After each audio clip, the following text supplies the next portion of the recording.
Sa mundo ng showbiz, panay kilig vibes ang ating masasaksihan. Yan ay dahilan na dahil diyan dumating na sa bansa ang K-drama superstar na si Lee Min-ho para sa kanyang Manila fan meet. At ultimate heartthrob naman na si Piolo Pascual pinusuan online dahil sa kanyang entry sa trending na Kim Seon-ho Smile Challenge. Dapat may ganito ka rin partner ha, praktisin mo na. Panoorin natin ang report na yan ni Showbiz Angel. Nasa Pilipinas na ang South Korean actor na si Lee Min-ho para muling maghatid ng kilig sa Pinoy fans. Ito ay bilang bahagi ng kanyang Minhoverse fan meeting tour na gaganapin sa Mall of Asia Arena bukas April 26.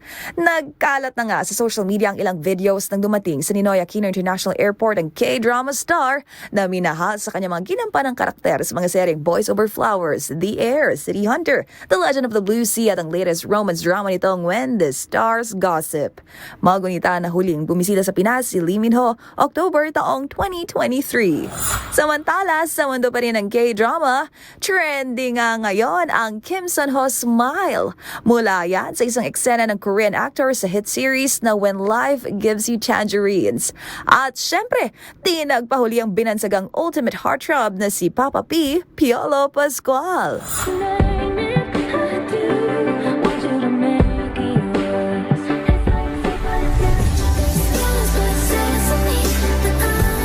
Isang araw pa nga lang nakalipas mula nang in-upload ito sa TikTok, ang entry ni Piolo Pascual sa Kim Seon-ho Smile Challenge humakot na agad ng 3.3 million views. Say naman ng netizens, wala raw talagang kupas ang nag-iisang Papa P.